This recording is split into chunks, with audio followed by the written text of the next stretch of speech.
بسم الله الرحمن الرحيم ثم الصلاة والسلام على رسول الله صلى الله عليه وسلم وعلى آله وأصحابه أجمعين. ولقد وصينا الذين أوتوا الكتاب من قبلكم وإياكم أن اتقوا الله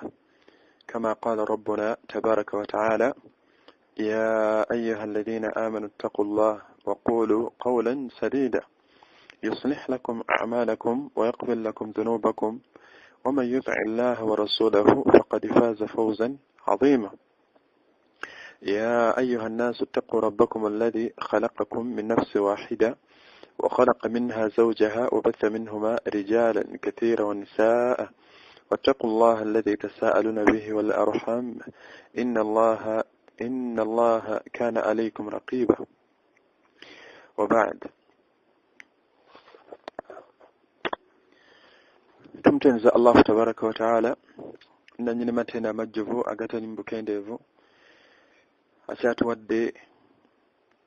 akalembekereza k'obulamu bwe tulina eddakiika ebbiri z'okyayina zennina omugagga omwavu asomye n'atasomye seeka n'atali buli omu mu sitatasi ye gyali mu dduniya muno. Allah tabaraka wa taala yagamba nti liyabluwakum, Allah obuwangazi bwatuwadde n'okutwala baatutte ffe baaleseewo, yagamba nti ayagala alabe baani mu ffe abanaalongoosa abanga abakkiriza. mbakubiriza nga nange nkubiriza omwoyo gwange okubeera nga twongera okulongoosa ebbanga lyaffe erisigaddeyo mu buwangazi bwaffe. Tumanyi buli omu nkakasa amanye emyaka gye amakulu, amanye ebbanga lyakawangaala, naye teriyo ayinza kukubuulira obuwangazi bw'asigazaayo. Mwekityo twettanire ennyo okukozesa eddakiika ebbiri, eddakiika emu, eddakiika ssatu, ssaawa yonna Allah tabaraka wa taala akutula ku zzadde lyo omuzadde. Ssaawa yonna Allah tabaraka wa taala ezzadde lyo lino alikutulawo ku ggwe nga tokyaddamu balaba. Ssaawa yonna atukutula ku mikwano gino gye tulina. Ssaawa yonna Allah akutulawo ku mulimu gwo ate ne basaawo omulala akolerawo. Nabwekyo bannange, fala tagurrannakum alhayatu dunya, Allah tabaraka wa taala tugamba nti abanga obulamu bw'ensi tebubagayaza, tebubanneerabiza, tebutwerabiza amateeka ga Allah, tebutwerabiza okukola emirimu emirungi nga yuqarribuna egitusembeza mu maaso ga Allahu subhanahu wa taala. Nabwekyo tukozesa obuwangazi buno Allah bwakyatuwadde. Yongera ku Qur'ani yo, yongera ku adhikaari z'omanyi, yongera ku du'a z'omanyi, yongera ku swala zo, yongera ku mulimu gwonna gwonna omulungi nga bw'otikayo ebirowoozo buli lunaku okubeera nga oyongera ku akawunti yo. Nomanya nti leero ku akawunti yange nina akawunti mu banka bwe nti nsuddeyo ko omutwalo, nsuddeyo ebiri. Saving oyo gw'oteekayo ku bwongo bwa banka kakasa obateekayo ebirowoozo n'amaanyi ag'enjawulo newa Allah tabaraka wa taala okubeera nga osevinga ng'olina ky'oteekayo. Abange essaawa yonna tugenda mu maaso ga Allah subhanahu wa taala tumulaajina ya Allah asebenga n'emirembe ku Nabbi Muhammad sallallahu alaihi wasallama kwe yagamba nti wama arsalnaka illa rahmatan lil alamin. Yamugamba nti saakusindika eri bantu okuggyako ng'oli kyakusaasira gye bali. Omubaka Muhammad sallama bwe bwali obulumi bwe eri umma eno butya ffenna bwe tuwangudde okutuuka mu maaso ga Allah tabaraka wa taala nga tuli baddu abasiimiddwa, abasanyusiddwa nejjana era abaddu abawonye okubeera nga bayingizibwa omuliro jahannam. Allah subhanahu wa ta'ala yagamba nti labithina fiha, abaddu abanaba bayingidde omuliro nga bakafuulidde Allah baganya amateeka ge. Yagamba nti bagenda gubeeramu ahqaba, bagenda gubeeramu byeya ebyeya n'ebyeya. Sahaba lumu babuuza mubaka nti mamana ahqaba oba mamana al-uqba, owanga omubaka wa Allah kiki bayita ekyeya kimu eky'omu jahannam. N'agamba nti ekyeya kimu eky'omuliro jahannam gy'emyaka 8. Tuwulirize bulungi, yagamba nti emyaka 8. Nabbi aleeta ta'arif ya kibayita uquba, kibayita ekyeya kimu mu jahannam. Yagamba nti gy'emyaka 8 omuntu gy'agenda okumala mu jahannam. Oyo nno gwe bagenda okwokyayo akatono emyaka 8, bagenda mwokyayo emyaka 8. Nabbi n'agamba nti naye nga buli lunaku lulina ennaku 360. N'agamba naye nga buli lunaku mu nnaku z'omu jahannam faliya'udhu billah, Allah tabaraka wa taala antaase nammwe abataase. Yagamba nti buli lunaku lumu omuddu lwagenda okumala mu jahannam nga mulimu emyaka 1000 ku mbale yaffe n'ey'edduniya. Emyaka 1000 egy'edduniya gikola omwaka gumu. Emyaka 1000 egy'edduniya gikola olunaku lumu mu mbala y'abaddu abagenda okubeera mu jahannam. nebashyira buluganda abakkiriza mbakubiriza tutaase emyoyo gyaffe ko anfusakum wa ahlikum naara lwana nnyo omwoyo gwo guno ogununule ogutaase gubeere omubaka otaase omwoyo ogwo nezaddiro ekiteekeko Allah agamba nti n'abantu bammwe mulwane nnyo bwezizingirire muwone omuliro gwa Allah nezaddiro yammwe n'abantu bammwe mulabe nti tebayingira mu gwa Allah tabaraka wa taala natugamba nti faman zuhsiha ani nnaari wa udkhila aljannata Allah tabaraka wa taala agamba nti mummwe gwennaataasa naawona omuliro Allah agamba nti gwennaataasa nessimwokya naawona omuliro ogwo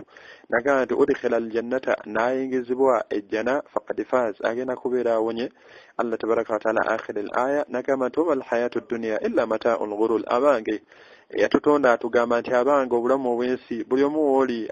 abali London abali Ismaya Dubai abali Kampala abali Tokyo bonna abange bonna obulamu bwolaba bulimu obulungi wallahi bonna enkomerero essanda ssatu amotoka amalungi abakyala abalungi abaana abalungi abaami abalungi byonna obuwangazi baffe bonna buggwera mu ssanda ssatu oluvannyuma n'ogoberekerezaako emirimu gy'emirungi gy'olafubanya okubeera ng'okola omusomo gwaffe paati yaffe n'eyokubiri twayogera ku zimu ku mpisa z'omubaka Muhammad sallama nga mwemali embeera ze okubeera nga yeesambira ddala ebigambo byonna ebikkakkanya abaddu oba yeesambira ddala omuze oba ezzambi ly'okuvuma ne tutunula hadithi ez'enjawulo nabbi ze yaleeta oba abasahaba ze batunyumiza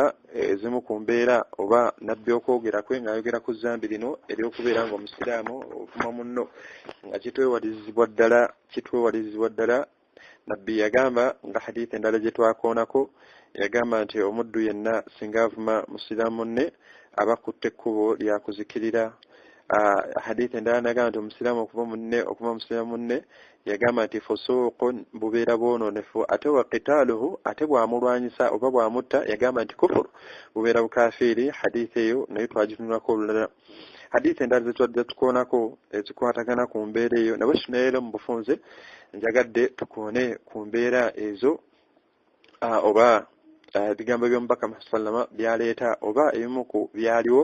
omubaka musallama nga atulaga oba nga atwekesa omuze ogw'okubeera nga tuvuma abanga okuvuma si nkola era sinjigiza nabbi Muhammad sallallahu alaihi wasallam era twatumya hadithi endala omusajja yajja n'amusanga nga atudde na Aisha n'abaka ebigambo ebibi byamuvuma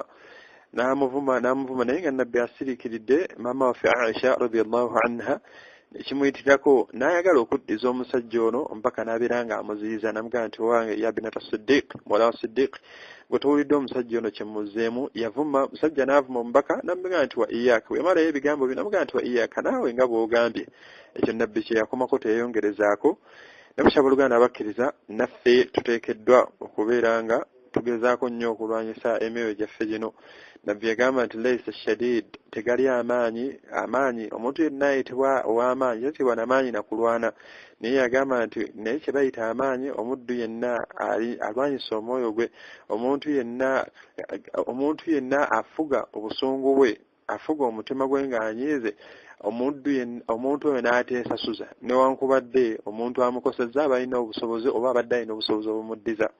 kati nabwe kityo ebiseera ebisinga tufuna okusoomoozebwa mu kuvumibwa kuno omuntu n'akuvuma n'akukkakkanya naye embeera efaanana bwetyo ekikubirizibwa okubeera nga gezaako nnyo gwasinga gwebigezaako nnyo okubeera nga ofuga olulimi lwo fuga nnyo omutima gwo tambula ove wali omuntu n'akuvumye oba gumiikiriza omutunuye butunuulizi Allah tabaraka wa taala ajja kubeera nga akuwa empeera ezo naye bwe wanaakuleetera naawe nozzaayo n'aleeta hatta kyewunyisa n'abafumba babiri maama n'avuma taata w'abaana n'amusesebbula ng'abaana bonna batunula omuzadde n'ovuma baawo abaana bammwe baneeno balaba maama avuma taata n'avuma maama n'amuvuma obusiru n'amuvuma obutategeera n'amuvuma ebigambo bingi nnyo byamuvuma buli w'ovuma maama w'abaana abaana bano nga bawulira kakasa nti n'omwana ono alina okwolekeza ebivumo ebyo byennyini oba n'ebisingawo ng'abijja kuba obujulizi abufunye okuva ku muzadde ono taata avumye maama abaana bano bongera kufuna bujulizi nti okuvuma maama tekirinamu olaba ne taata yakuvuma nti tolina magezi omwana olwo nno akyolekeza maama we omwana avamu ekigambo nti gwe maama ne taata yagamba tolina magezi obujulizi bweyesembeseza bwa kitaawe nabwe kityo embeera efaanana bwetyo ogenda okukola ne maama naye avuma taata we musajja gwe oli mubi oli mwezi abaana bano bawulidde ekigambo maama ono kyagambye taata we ekigambo kyamugambye kinene bw'abaana bano banaafunamu disappointment oba taata akereye kuva waka oba baga taata nti maama yamugamba mwenzi era ali mubwenzi oyo taata mwenzi kati ebbeera efaanana bwetyo nabwe kityo twewazibwa nga wala Allah tabaraka wataala bwe yali agonjoola wakati w'abafumbo abafunye obutategeeragana nga agatta wakati w'abafumbo babiri Allah tabaraka wataala etteeka n'agamba nti omukyalo ono wallaati takhaafu nushuzahunna yagamba nti fa'iduhunna yaleeta okubuulirira kuno okubuulira abasiraamu bangi twava mu kubuulira waliwo n'okuvuma enjawulo eri wakati biri ebintu birenganga bisatu waliwo okubuulira waliwo okunenya waliwo okuvuma ebiseera ebisinga tugenda ne tutabika ne tulowooza nti omuntu ono gw'ofunye naye obutategeeragana oba omuwulira naye ng'ate oluusi omuvuma nga tuli mu mubuulira wabula ng'ebigambo byokka by'omugamba omukyalo ono akoze ensobi naye ng'ebigambo byokka by'omugamba ebimwesitta bibi nnyo abaana tebasaanidde biwulira baulama baali boogera ku mbuulira omukyalo ono omwami gy'alina okubuulira mukyala we Allah subhanahu wa ta'ala nga yagamba nti omukyala yenna waba akoze embeera etakusanyusa yagamba nti mubuulire baulama ne bagaziyaawo mu mbeera efaanana bwe okutabagana okwo wakati w'abafumbo babiri okufaanana bwe kutyo naga nti ekisinga okubeera ekituufu era Allah tabaraka wa ta'ala kyali atukubiriza okubuulira omukyalo ono kyali badde kituufu kubeera nga omubuulira mu mbeera etali ya muvuma etali ya mukkakkanya era nga n'olugamba lw'omugamba omanyi omu yagamba nti mulinde nga abaana bonna beebase oba mulinde nga abaana tebaliiwo oyogere ebigambo binene ebimubuulira oyogere ebigambo binene ebimwagazisa okukola ky'oyagala akole ky'ataakoze naye si mu mbeera ya kuvuma na mu mbeera ya mukkakkanya olaba nti batugirawo elementi y'okubeera nti ovuma nabwe kityo ezimu ku mpisa z'omubaka musallama yeesambira ddala embeera yeesambira ddala okuvuma nga hadithi emu gye tugenda okutandika nayo hadithi eno omubaka musallama eri mu Ahmad ebimu ku bitabo bya hadith ebimanyiddwa ba ashabu al-kutub as-sitta abawandiisi ba hadith abamanyiddwa obulungi bano ali omu ku bo Abu Huraira atunyumiza n'atugamba nti hadith egamba nti an Abi Huraira radiyallahu anhu أن رجل شتم أبو بكر وقالت أبو هريرة قالت لمو مسجى يجي نكوف مع أبو بكر يمسانقاو نكوف مع أبو بكر والنبي صلى الله عليه وسلم جالس يمسانقا نبي أتداو أبو بكر أتداو مسجى ناتانك أكوفما أبو بكر رضي الله عنه جيم بيراز أبو بكر وتزماني yali musajja ng'embeera pole musajja mukwata mpola ng'ebigambo bitono naye Abu Hurairah nti omusajja ono bwe yajja yagamba nti shatama Abu Bakar radiyallahu anhu nagamba to Nabi sallallahu alayhi wasallam jalison nga nabbi naye atudde awo asirise kati omusajja ono n'agenda ng'avuma bwe yatandika okuvuma yagamba nti faja'ala Nabi sallallahu alayhi wasallam ya'jabu wa yatabassam nagamba nti omubaka omusajja ono mukuvuma Abubakar omubaka n'asiriikirira neyeewuunya naye nga bw'amwenya ono omusajja avuma Abubakar naye omubaka musallama neyeewuunya nnyo n'asirikira nga yeewuunya Abubakar tannazaayo kigambo kyonna asiriikiridde n'omusajja amuvuma biriya amuvumye biriya amuvumye amukkakkanyiza nga nabbi waali naye Abu Hurairah yagamba nti omubaka ya'jab yeewuunya nnyo obugumiikiriza bwa Abubakar initially yeewuunya nnyo obugumiikiriza bwa Abubakar nga Abubakar tazizaayo kigambo kyonna wabula omusajja amugamba ebigambo bingi emukkakkanya ebimutyoboola nabbi n'agamba Abu Hurairah yagamba nti omubaka wayatabassam era ng'omubaka amwenya ng'asimayiringa mpola mpola n'agamba falamma akthara radda alayhi ba'da qawlihi yagamba nti ebigambo binene bwe byayitirira ebingi ebigambo byayitira ebivumo nga biyitiridde bijja bingi ng'omuntu bw'anaakuvuma n'akuvuma ebivumo nga bingi kati ebivumo byayitirira ebingi ng'omusajja ono avuma Abubakar yagamba Abubakar yagamba nti falamma akthara radda alayhi Abubakar ono ba'da qawlihi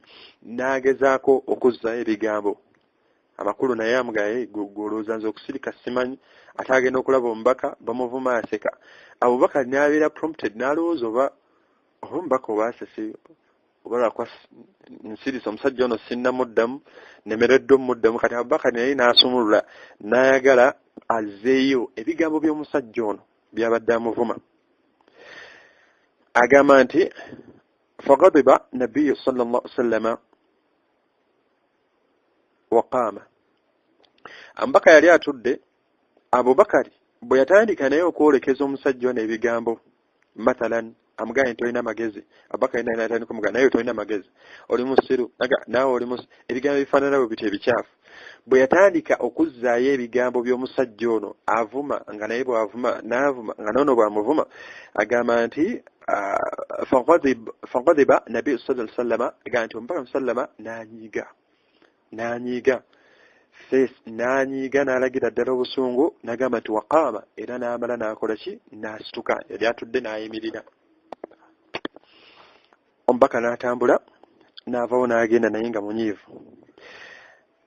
omubaka bw'atambula n'agenda agamba nti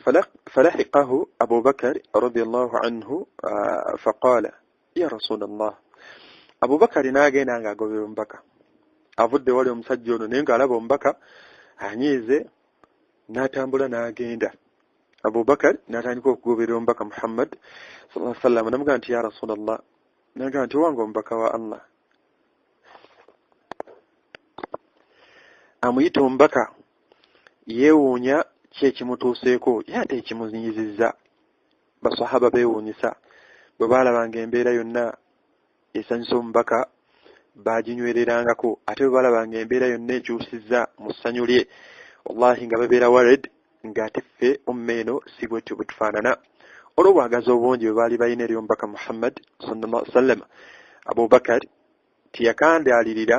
kwongera kuzzayo ebigambo bingi eri musajja ono kumuvuma wabula ate agenda okulaba waliwo ekiguddewo ng'ate ekyokuvuma kyo tekirina nnyo makulu kyate kyenkoze ekinyizizza omubaka n'atuuka n'okusituka n'ava wendi n'atambula n'agenda omubaka sallama Abubakar yamutuukako amugamba nti wange omubaka wa Allah kaana yashtamuni agamba nti wange omubaka wa Allah omusajja ono abadde anvuma wa anta jalisun nga woli otudde tovuddeyo ng'osirise ng'embeera bwefaananye naye nti falamma radattu alayhi ba'da qawlihi ghadibta ate bwe ngezezzaako omusajja ono nange okuzzayo ebigambo bye kale nange kamwesasuze nga bwanvumye ate ngenza okulaba nga onyiize ate wakumta n'obeera ng'osituse n'otambula n'ovaawo yeewuunya ekituse ku mbaka omusajja abadde amuvuma omubaka nga waali omubaka aseka asirise yeewuunya obugumiikiriza bwa Abubakar kati ate Abubakar bwe yazzaayo omuliro omubaka n'asituka n'atambula n'agenda Abubakar yamugamba nti ate falamma radatta alayhi ba'da qawlihi bwenzizza ebigambo bye omusajja ono nange bwe mwanukudde ngenza okukulaba nga ate ghadibta waqumta nga onyiize n'otambula n'ovaawo qala omubaka musallama n'amugamba nti innahu kaana la ilaha illa Allah yagamba nti innahu kaana ma'aka malakun yarudda alayka namugamba nti Abubakar omusajja ono waakuvumidde obaddewo malayika ng'emuddamu ku lulwo omanyi omu yagamba nti ekigambo kino omubaka kyali agamba nti amakulu nti obaddewo malayika ebadde emuddamu ku lulwo si mu mbeera ya kuvuma bal okubeera nga ebadde ekakasa ekikolwa ky'omusajja ono nti gwate gy'oli okifunamu empeera ekuwandiikako empeera z'obugumiikiriza ekuwandiiseeko empeera z'okubeera nti omusajja ono tomuzzeemu ekuwandiiseeko empeera z'obugumi embeera ebaddewo yo malayika ebaddewo nga omusajja ono emuddiza ebigambo bye kyonna ky'ovuma Abubakar gwe ate ky'ofaananira ddala ky'ovuma Abubakar naawe bw'otyo bw'oli nabbi kyagamba Abubakar nti mubaddewo malayika yo nga eraba embeera egenda mu maaso awo tolina musango musajja akusanze awo n'akuvuma tewaliwo mutawaana nga emuddamu ku lulwo gwe bakuyinjiwaliza mpeera zo za kuvuma n'osirika omusajja ono yeeyongera kujjula amazambi ge gakuvuma. Nabbi n'amugamba nti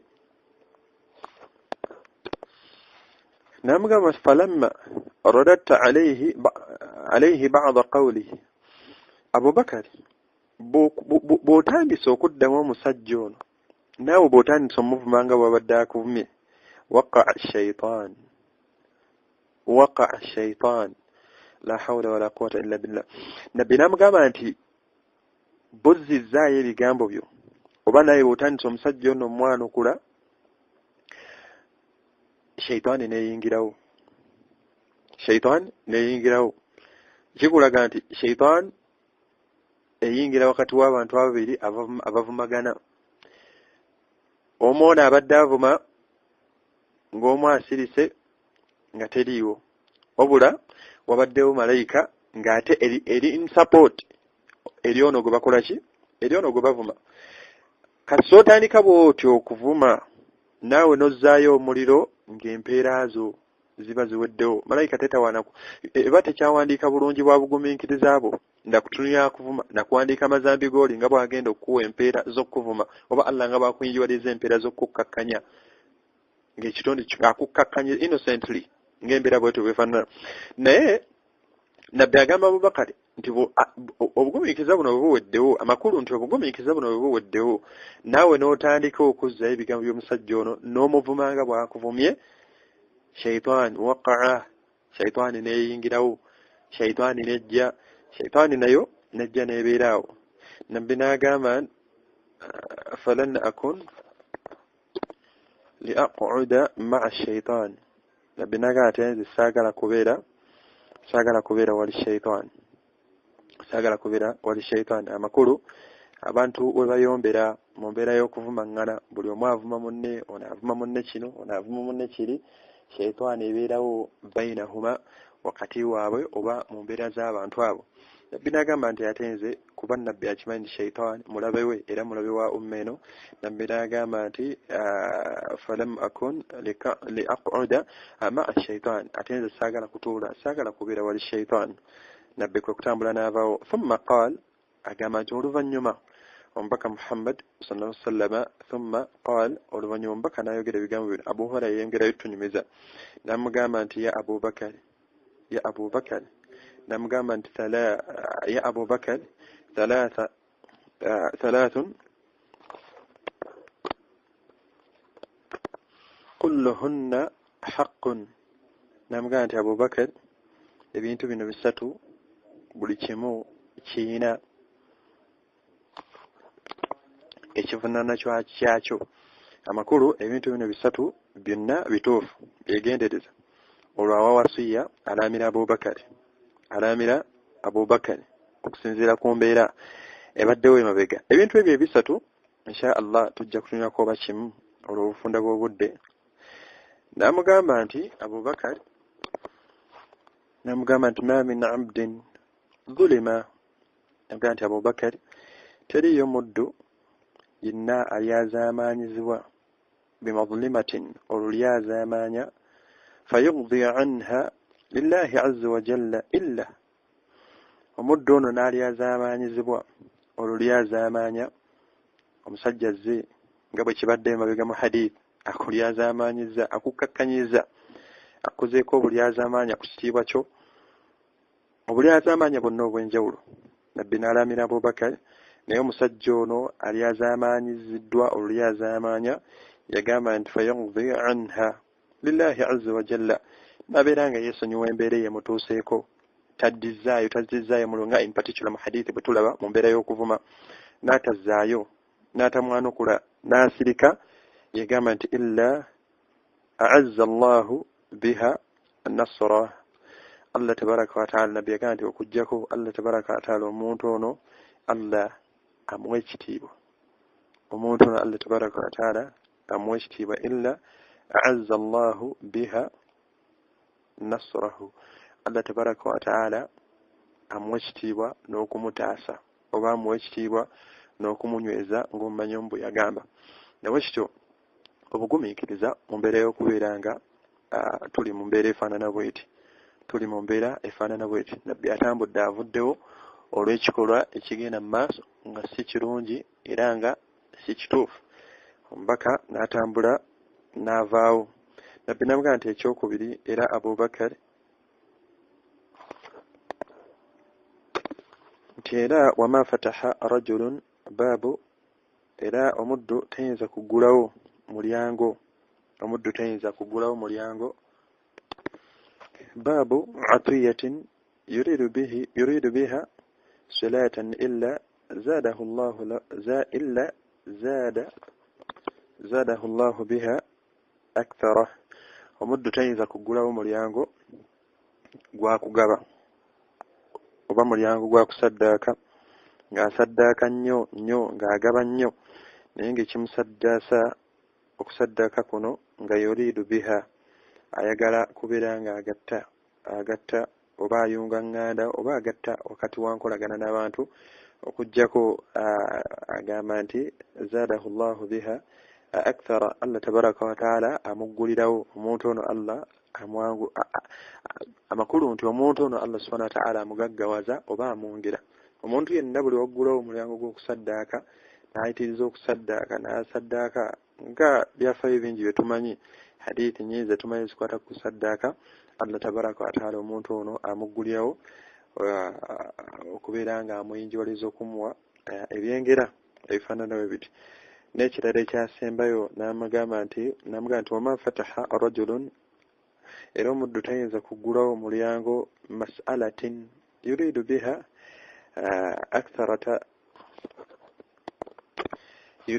aktharata illa zaadahu Allahu azza wa jalla biha qilla. Era omuddu tayinza kuggulawo mulyango gwa kusabiriza, asaba kino asaba kiri naye ng'ekimusabiriza oba okusaba byonna by'asaba ayagala kwaza bwaza ssente kweyongera bweyongeze bintu kweyongera bwongeze. Embeera efaanana bwetyo okusabiriza okwo nga asaba kubeera nga ayinjiwala kuba na bintu byanjawulo. Yagamba nti okujjako Allah tabaraka wa taala amugguyawo, Allah tabaraka wa taala amuwa mukendeereza ebyenfuna oba amakulu nti omuntu ono agguddewo omulyango gw'okusabiriza yeeyongera butafuna. Oli aguddewo omulyango gw'okugaba yeeyongera Allah tabaraka wa taala amuggulirawo miryango gya kufuna, wabula ono ate Allah tabaraka wa taala ayongera kumuggulirawo miryango gya kuwankawanka awangaala asabiriza si mumatifu. Naye kyembadde njagala mu hadithi eno kyekigambo omubaka kyagambye Abubakar radiyallahu anhu nti wanga Abubakar omuntu yenna alyazaamaanyizibwa amakulu amulaga obulyazaamaanya buli omusajja lwe badde amukozeeko ng'amuvuma omuntu ono n'abwignoringa n'asirika n'atalumba n'ateesasuza omuntu afaanana bw'ati Allah tabaraka wa taala amuwa ekitiibwa n'okumutaasa oba n'okumunyweza. Nabwe kityo mbalamira okubeera nga tugumiikiriza mu mbeera ey'okuwanyisiganya ebigambo ng'omubaka musallama bw'atulaze mu hadithi eno n'okutwewaza. Hadithi endala gyensembyayo oba gyenjagala okukoonako mu mbeera efaanana bwetyo, omubaka Muhammad sallama yatugamba nti man kana yu'minu billahi wal yawmil akhir falyaqul khair aw liyasmut. Omuddu yenna akkiriza Allah n'olunaku lw'enkomerero ayogere birungi oba ekisingako abeere nga asirika. Ng'ebimu ku birungi ebitukubirizibwa okubeera nga twogera by'ebigambo ebirungi ebitaliimu kukkakkanya na kuvvoola oba kulumbagana kitiibwa kya munno, era n'ebitukubirizibwa okubeera nga tusirika mu hadithi eyo amanyi batujjiramu batukenenuliramu ne batuleetera nti n'embeera yonna ey'okuvuma embeera y'okukkakkanya agitwewaza omubaka Muhammad sallallahu alaihi wasallam. Nabwe kityo nsaba Allah subhanahu wa ta'ala abeere nga ataasa omuze ogwo. Tuli bavumi balungi, nze eggwe ani bonna be tumanyi. Allah atusonyiwe byonna bye twali tuyisizza ku nnimi zaffe nga tuvuma, naye ng'okusingira ddala emphasis ngiteeka nnyo ku bazadde abange mwewale ebigambo ebityoboola ebikkakkanya wakati w'abazadde ababiri, maama n'ayolekereza taata ekigambo taata bw'atyo,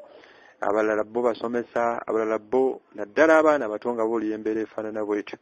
Baganda baffe abavuga ebidduka ekigambo kimu bibiri abadde akkoonye wa booda n'omugamba ekigambo kinene naye kennyini n'akuddiza kino ne muwanyisiganya ebigambo mujjaamu awo nga biringa nkuba naye ng'ebigambo byonna bimwogera bizito bizibu nga bibi. abuluganda abakkiriza mbeewaza nga nange neewaza omwoyo gwange okubeera nga tuvuma abanga okuvuma sinjigiriza era sinkola ya nabbi Muhammad sallallahu alaihi wasallam. Tugumiikirize Allah tabaraka wa taala ajja tuyinjiwaliza empeera mu mbeera efaanana bweti. سبحانك اللهم وبحمدك نشهد أن لا إله إلا أنت نستغفرك ونتوب إليك. السلام عليكم ورحمة الله وبركاته.